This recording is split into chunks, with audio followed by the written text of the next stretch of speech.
喂 ，Hello， 大家好，又係我 Steven 啊！咁今日咧嚟到就係尖沙咀啊！咁其實咧，大家睇我身後邊咧就係麗晶酒店啊！年中咧我介紹過 Fullerton 啦，估唔到咧年尾咧仲可以介紹埋麗晶，趕得切呢個開幕啊！其實麗晶酒店咧1979年咧就已經喺尖沙咀呢邊開幕啦。咁啊不經不覺咧已經超過40年啦。咁啊令我印象最深刻啊，或者係一個大家嘅集體回憶咧，就係周星馳嘅007喎。Can I help you, sir？ 係啊 ，Yes well， 我經已 book 咗房。唔好意思啊，冇你個名喎。咩話？請你查真啲。對唔住啊，你 book 嘅唔係麗晶酒店啊，你 book 嘅係麗晶大賓館。一講起麗晶酒店咧，大家就會聯想起呢一段好搞笑嘅情節啦。好啦，我哋認真啲啦，就講翻呢間酒店咧。其實2020年嘅5月度開始裝修，足咧做足30個月啦。嗱，據我所知咧，最主要咧佢翻新嘅部分咧就係客房啊，其實算係大執嚟㗎啦。咁其他咧就大堂啊同埋餐廳咧就叫做 upgrade 過少少咁樣啦。正式嚟講咧，其實喺2023年嘅第一季咧，先至係會真係對外咧係重新開放，可以訂酒店房啊、入住啊咁嘅。即係不過咧，餐飲不嬲咧都係即係近呢幾年咧酒店嘅主要收入來源嚟啦。咁所以其實麗晶酒店都唔例外啦。嗱，間客房咧就未開得，不過咧佢已經率先咧就開咗4間餐廳先。嚴格上嚟講，應該係3間啦。咁啊，包括咗就係 The Steakhouse 啦，一個就係 Lobby Lounge 啦，仲有一間就係 Harborside， 即係我哋去食自助餐呢一間港本餐廳啦。咁第4間咧，其實佢就欣圖軒啦。咁其實疫情呢段時間咧，佢都係冇停過嘅，繼續喺度運作嘅。咁不過咧，重新開幕嘅麗晶酒店之後咧，就改咗呢一間嘅欣圖軒咧，做翻麗晶軒咁啦。間餐廳咧，其實都係米芝蓮2星嘅一間高級中菜廳啊。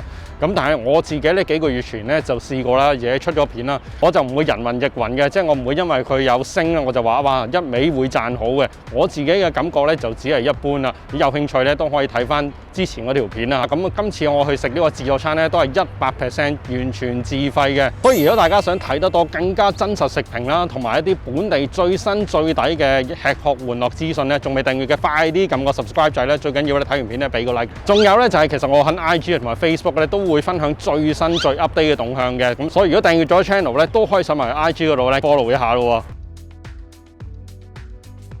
即係酒店嘅環境咧，我都上去巡咗一輪啦，門口啦、斜路咧，即係揸車上嚟嗰度咧，嗰個大嗰個噴水池咧，仍然係保留到咧，因為嗰個都係始終都係酒店啊嘅 signature 嚟㗎嘛。即係個大門咧都係好簡約，好似即係日系嗰種簡約風嘅設計啦。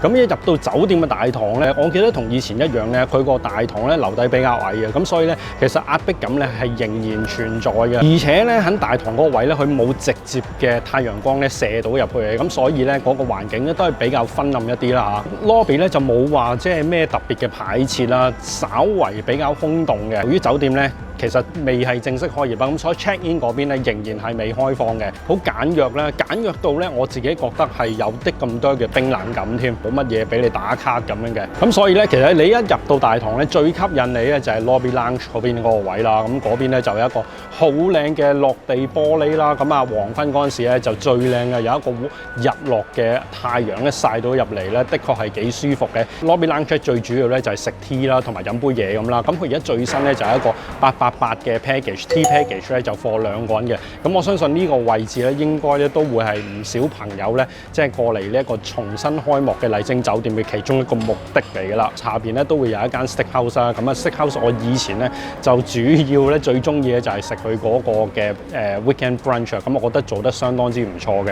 咁但係據我所知咧，而家啱啱開業翻咧，佢就未有 brunch 供應嘅，遲啲再會同大家介紹。咁好啦，講翻呢一間咧今日嚟到嘅 Harborside 就係主要食自助餐呢間港本餐廳啊。嗱，喺大堂嘅 lobby 行到最入咧，沿住呢個樓梯落就會揾到佢嘅啦。首先講呢個樓梯咧，又係啦，即係我覺得佢咧，佢係青青地綠綠地色喎個樓梯，咁感覺咧好似係即係未裝修完啊，搽咗一個薄薄嘅油漆咁樣啦。我覺得太過單調咯，佢可以做得比較 luxury 啲啊，或者做得 details 啲咧，感覺咧就會比較高貴啲嘅，同埋即係個級數好似咧就會提升翻啲咁啦。入到嚟嚟咧，哈巴沙咧成個格局咧，基本上同以前係冇乜點變嘅。咁都係一個長形嘅設計啦。咁啊，食物區全部喺右手邊，咁座位區梗係貼住呢一邊落地玻璃啦。呢一啲位咧就最正嘅。咁所以訂位嗰陣時咧，不妨咧試下打個電話嚟咧，同職員咧 request 翻睇下可唔可以坐窗口位啦。整體咧都係好舒服、好柔和嘅格調嚟嘅。咁同埋咧，佢樓底好高，因為佢貫穿咗 lobby 嗰層啦。咁所以人多嚟講咧，都唔會話太嘈嘅。咁燈光方面咧，相對比較暗嘅，因為每張台咧佢就唔會有一個直接嘅射燈打翻落張台度啦。咁所以夜晚嚟講咧，因為有時睇啲食物咧就可能冇咁清楚啦。今日呢個自助餐咧，其實咧就自助午餐咧就498蚊嘅，咁啊逢星期六嘅公眾假期648蚊。咁如果講自助晚餐咧就係848蚊，星期五六同埋公眾假期咧就898。咁好啦，講咗咁多，就一齊出去睇啲嘢食啦，好冇？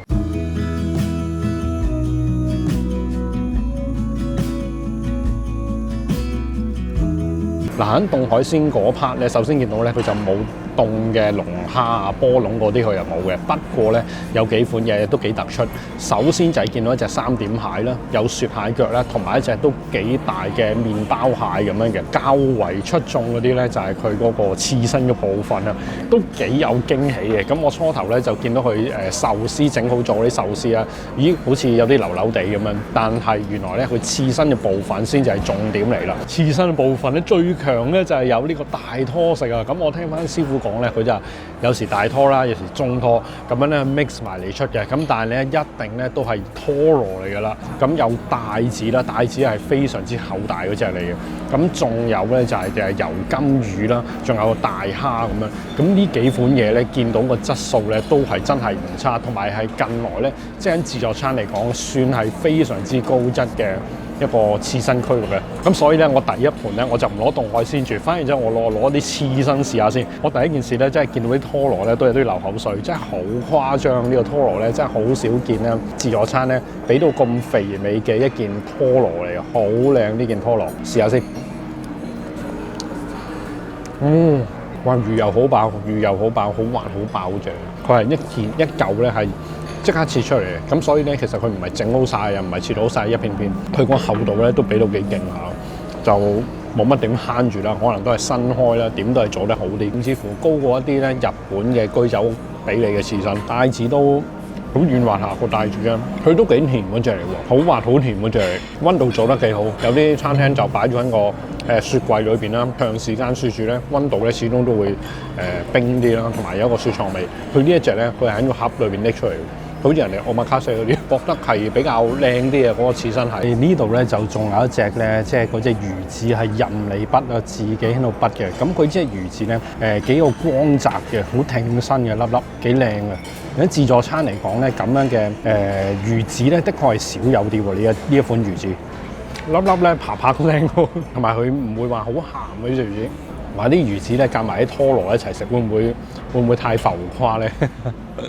喂，睇呢碟咧，已經係第2碟攞咧，仲係咁勁。我今次一整咧重本壓重住4塊咁樣咧，佢呢個拖羅好癲啊！你睇呢嚿誇張到呢個油脂爆晒。咁嗰啲拖羅咧，我差唔多食咗差唔多8件咁滯。事不宜遲啦，真係要攞幾樣呢一度嘅凍海鮮睇睇咩環境。有3點蟹咧，咁另外咧就係雪蟹腳咧，同埋一隻麵包蟹嘅。嗱，老實講，我首先講麵包蟹先，因為我睇到咧，佢麵包蟹咧，我就見到呢一轉咧，佢唔係話十分之大隻嗰隻嚟嘅呢隻麵包蟹，咁同埋個高嘅份量咧，唔係話十分之豐厚嗰啲。食過咁多嘅自助餐，我知道咧，即係有啲咧佢嘅高嗰個係個份量咧可以再勁啲，因為麵包蟹最主要食佢個膏啦，同埋佢嘅甘香㗎嘛。咁膏個份量唔係話好澎湃嘅，不過我就想試下佢嘅味道 O 唔 OK 咯。最主要有膏嘅質地咧，其實佢都係實實地少少鹹蛋黃嘅質地，實屬正常嘅。咁不過咧，同我嘅判斷咧都差唔多，佢甘香味唔係話好出嗰隻。嗱，反而食呢邊麵包蟹呢邊咧，個蟹蓋嗰邊咧個膏啊勁啲，同埋咧嗰個嘅甘香味咧反而會出啲喎。好睇睇呢隻咧就3點蟹咁樣啦。咁其實呢啲咧都少啲肉，不過咧啲肉咧應該係會甜啲咯，即係咁講。哇！呢隻反而啲膏啊幾靚仔喎，呢隻都反而呢隻咧幾澎湃喎呢一隻。3點蟹反而個膏咧有啲香喎，同埋咧佢質地咧係稍微滑啲咯。我覺得呢隻3點蟹反而，我覺得呢隻幾好喎，即係你會食到少少膏連埋蟹肉嗰種嘅鮮甜味。唔錯喎，呢隻蟹肉咧都幾多。好，再睇睇雪蟹腳啦。咁呢隻都係自助餐上客嚟嘅，但係佢都係保持水嫩嘅，個肉質咧，唔會話乾晒咯，有啲咁多鮮甜嘅。嗱，整體我覺得凍海鮮咧都可以啦，唔差嘅，絕對唔差嘅。咁較為好啲，我覺得係雪蟹腳啦，因為佢哋個肉質咧幾鮮嫩一下啦。係啦，咁如果你話較為挑剔下，我覺得佢個麵包蟹啦就有少少弱啲，同埋咧佢冇生蠔咯。不過咧喺南半區啦，佢嗰個刺身咧都已經係真係贏晒，我覺得大家嚟咧真係必定要試下佢嗰個魚子啦、拖羅啦，同埋嗰個嘅帶子啦，已經係非常之 OK。咁再夾下呢啲雪蟹腳啊，同埋呢啲3點蟹食下咧，咁其實都好足夠噶啦。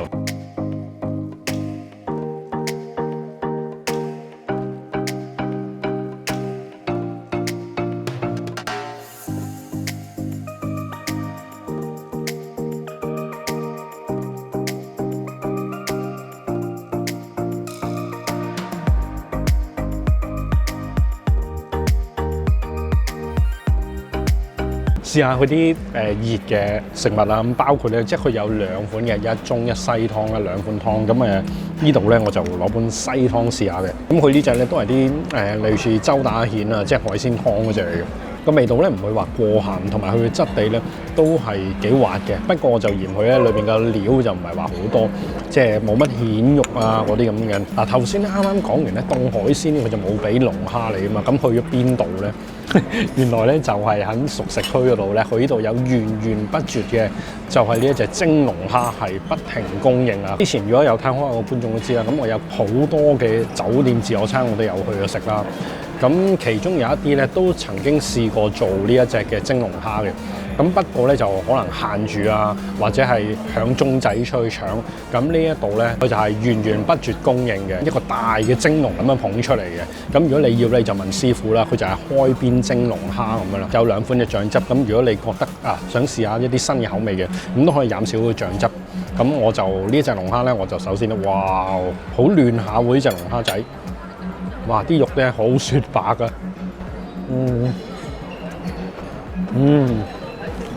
好鮮甜喎，同埋咧真係有海鮮嗰個味道，嗰個鮮甜味喺度。即係如果你問我咧，即係海鮮呢啲龍蝦咧，我真係 prefer 呢隻嘅清蒸龍蝦咧，就遠勝過嗰啲急凍嘅波士頓龍蝦。老實講，試埋蟹鉗啦，咁我加少少醬上去嘅，咁師傅就係話番茄醬啊呢啲。呢隻龍蝦真係好值得攞。佢個鉗嗰個龍蝦鉗嗰個肉咧，淨係有少少甜嘅。原來咧，佢細心啲咧，佢係將個龍蝦鉗嗰個肉咧起咗出嚟，跟住再擺翻落個龍蝦嗰度嘅。咁所以見到咧，你吉出嚟嗰陣時就好方便嘅，唔使咧即係隻手扭扭搞搞咁啦。呢啲都係比較少少嘅 details 咯，肉質彈性啦，同埋食到最緊要食到海鮮，最緊要嗰個鮮味啊嘛。哇！另外一個主打咧，呢一度咧就有一個咧，平時咧就酒店一般都係做鴨肝咧，就係煎咁嘅做法。佢呢度咧就好特別嘅。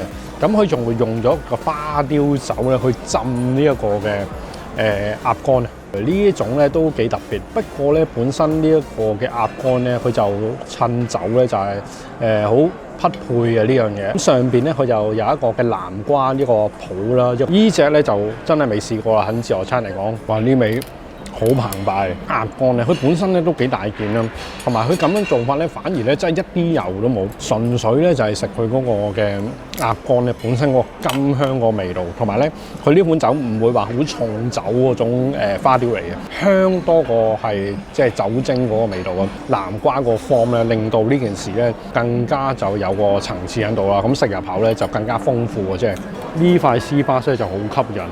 超級厚啦，同埋好大件嗰啲嘢，好似啲西餐嘅擺盤啊！即係佢唔會話好大堆頭裏面咧，佢係好整齊嘅。譬如呢隻咧，佢照燒雞串啦，咁佢裏邊咧就4-5寸咁樣嘅印式香烤大蝦啦，咁佢裏邊就有啲嘅檸檬啊，有啲乾葱啊、洋葱咁樣啦。都幾靚仔嘅喎，做得花膠呢一度咧，我覺得佢有少少嘅吃力嘅，即係呢個 refill 嗰度。咁你見咧花膠就俾人掃晒，剩翻啲鵝掌喺度。係啦，咁佢上面咧仲有一個咧就係個海參嚟嘅，呢個炆海參，咁都 OK 嘅，冇問題嘅呢個鮮奶炸鮮奶。咁同埋一個菜螃蟹咁。咦，師傅啱啱拎出嚟啦！嗱，哇呢份好靚，即刻攞一攞先。咁佢啱拎出嚟喎，報到個時間都係師傅咧啱啱拎出嚟。嗱，真係要食多啲海參咧就降血壓啦。係啊，同埋佢本身咧都係零膽固醇。你見到海參咧都唔係 hea 你嘅，超大嚿喎。咁呢啲咧都即係過年過節咧，海參啊呢啲咧都係比較名貴啲嘅食材，好入味。哇！呢啲淨你睇下滑捋捋咁嘅啲海參，好鬼煩嘅。我自己試過喺屋企咧整啲海參咧。係碎晒海參啊，即係名貴花膠呢啲，其實屋企自己都發到嘅心機嘢嚟嘅啫。佢連埋個冬菇啊、花菇咁樣溝啦，佢嗰個汁咧醬汁係做得好，佢唔會話好濃啊、好結啊，調味咧係相當之平均。呢一隻花膠真係夾住佢啱啱嚟啦！你睇下啲花膠，佢唔係碎啊，好似細細隻嘅花膠筒咁嘅，好似細細隻咁樣。佢呢一隻花膠咧都係真係有少少厚度添啊，唔係薄 at 嗰啲嚟喎。哇！我哋成塊嚟嘅，真係成塊拍啦，真係要。哇！睇個花膠，我真係幾嚿一齊嚟嘅啫，黐線，好似玩層層碟啊！但係呢個花膠本身佢就同埋嗰鵝掌一齊，即係一碟嘅。呢個汁咧，我覺得佢係鹹嗰啲啊，反而。如果佢調翻稍為低咁多，冇咁重手咧，呢個好正。質地啊，同埋嗰個膠咧都有個黏性同埋有個彈性喺度。即係你搞嗰碟咧，海參、花膠、鵝掌、花菇咁樣，你好似喺啲高級粵菜廳自己整一碟呢啲咁樣。不過呢一個都真係有啲驚喜。你睇下呢嚿海參，好似啫喱咁樣。喂，鵝掌就用刀叉啦，哇，都幾腍喎，係咪？都係幾腍嘅肉。另外一款咧，我見到咧幾靚仔就係一個C巴士，一個鱸魚扒。咁呢啲咧都係比較貴價啲嘅魚，佢就唔係話就咁普通魚柳。咁佢呢一隻咧就有少香煎過嘅，佢唔會有太多嘅調味啦。因為呢啲魚咧魚又夠，同埋咧佢好香嘅。咁所以佢咁嘅做法都係啱，煎到都啱啱好啊，冇話乾晒啦。呢件質呢啲位好香嘅。有一款咧就係中式嘅魚，佢中式嘅魚咧就係一啲大海斑啦，咁我諗佢都係會換嚟換去。咁呢啲海斑咧係原條咁樣蒸出嚟嘅啦。中式嘅佢呢隻蒸魚咧反而係幾滑下呢隻，係啦，你睇下而家加落去即刻散。有花膠翻兜啦，冇辦法，再嚟啊花膠。咁所以見到佢熱葷嗰方面咧，無論係中式同埋西式咧，佢揀選個菜式啊，同埋佢做嘅方法咧，都係有少少唔同嘅，即係唔同你出邊一啲嘅5星級酒店嘅做法啦。喺主菜方面咧，最後咧一定要試下啦，即係一個自助餐嘅另外一個餐廳指標就係去 crafting 個 station 啦，即係烤牛肉啊、羊肉嗰度咁啊。嗱，今日呢度咧就有一個美國烤牛肉啦，同埋一隻嘅烤羊架咁啊。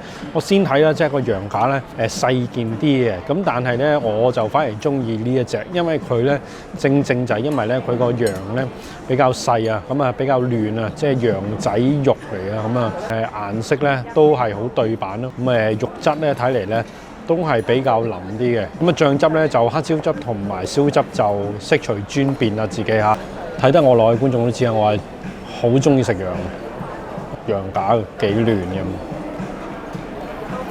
哇！呢隻羊架相當之香啊，仲有好重嘅焦香味啦，同埋最主要係嗰個羊肉係非常之嫩啊！呢隻美國牛肉咧，就切入去咧都好似有啲彈性咁樣。牛肉咧重肉味啊，咁同埋都甜嘅。咁不過咧，我都係真實食評啦。開始有啲乾，中心嘅位置 OK 嘅，但係外圍咧始終你曬住燈咧，好難 control 到嘅。咁兩樣嘢比較咧，絕對係應該食嗰個羊架咧，非常之好食嗰個羊架。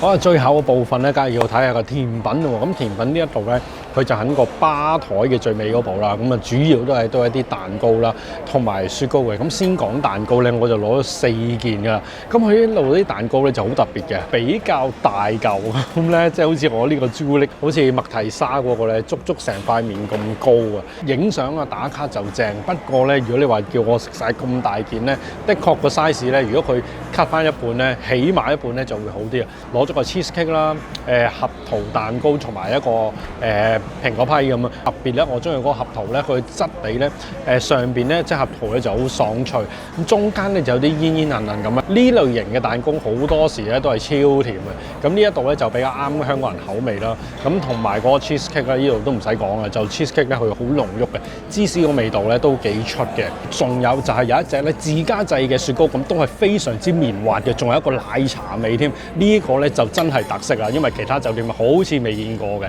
嗱，咁我最後咧作少少嘅總結啦。咁我覺得呢間餐廳個定位咧就絕對係走高級5星嗰隻㗎啦，即係好似Grand Hyatt 嘅 Tiffin 啊，或者係文華嘅 Clipper Lounge 嗰個方向嗰個路線嘅。咁價錢定位咧，我都覺得佢都幾合理嘅。好似附近尖東嗰個維港匯對 Market 咧，係更加平添，都平過半島啦。咁如果以一間全新重新開幕嘅麗晶啊，即係5星酒店嚟講啦，我覺得個價錢咧都相對咧係比較合理啲嘅。食滿1200蚊咧，泊車方面咧就有3個鐘頭，因為咧呢個酒店出邊咧就有一個好大嘅地方咧，就俾你可以任泊咧，即係喺個噴水池側邊兩邊咁樣嘅。好啦，咁最緊要咧就係食物啦。咁我覺得佢食物嗰個種類嘅比例咧係幾平均嘅。凍海鮮啊，同埋冷盤啦，熟食啊同埋甜品咧，即係大概比例都係1/3、1/3咁啦。食物種類雖然唔係話太多，但係好明顯咧就係走貴精不貴多嘅路線啦。每個 station 咧，即係喺凍海鮮啊、熱食啊、主菜同埋甜品咧，你都會揾到有1-2樣嘢咧比較名貴啲、比較 highlight 啲嘅 item 嘅。咁譬如凍海鮮咧就有 Toro 咧刺身，熱盤嗰方面咧就有花膠扒啦，亦都有呢一個清蒸龍蝦啦。咁樣同埋呢個甜品方面咧就有一個咁靚嘅蛋糕啦，都係新開幕啦。咁啊呢度個職員咧個 staff 咧個都幾充足嘅個人手，同埋佢哋收碟嘅速度都幾快啦。另外我都中意佢咧即係 refill 嘅速度咧，咁啊包括呢個蒸龍蝦都冇問題啦。咁同埋咧位置方面咧，我見到佢中間咧就特登空咗一個 section， 因為 grill section 咧就比較多啲人咧，佢特登空咗一個位置喺度。咁呢啲咧就較為係比較貼心啲，等嗰度個位置唔好話太逼啦。所以呢個自助餐咧，我覺得咧都整體都值得過嚟試下嘅。咁啊，其實今條片咧應該係我2022年咧最後一條片㗎啦。